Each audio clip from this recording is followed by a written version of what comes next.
Okay, this is the sandwich200 version 2 compact folding portable 3D printer. It's just warming up, ready to do a high-speed long test. As one of the parts from the laptop, it spans across the diagonal of the bed all the way, so it's 230 millimeters long. Right.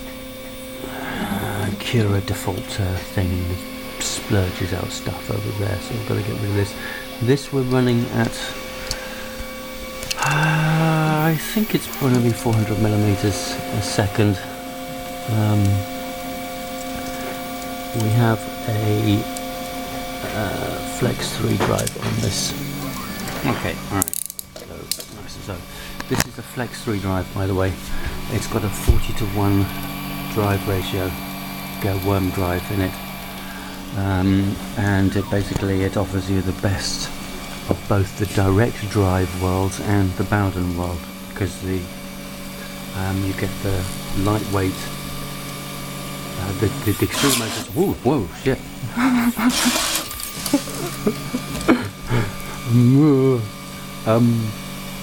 The extruder is here, but the motor is here, and there's an automotive grade 750mm flexible drive shaft.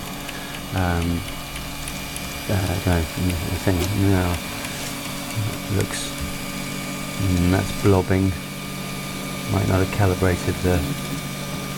I don't think I've calibrated the print bed correctly. Where is? No, don't worry about it. Seems to be doing alright.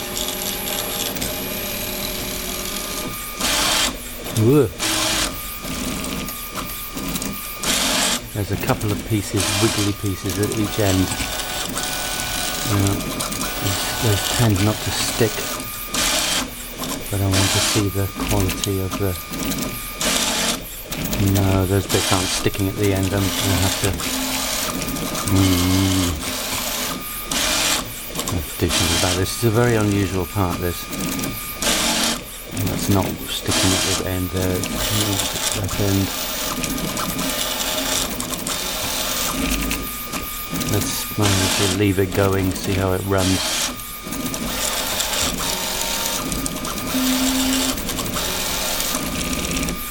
I'm mainly interested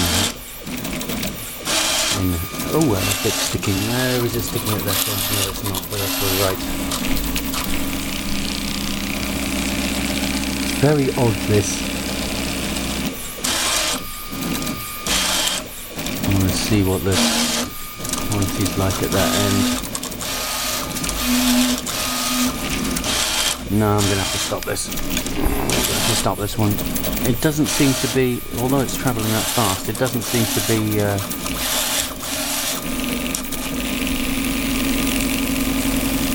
that's so odd. That's Cura messing up in there.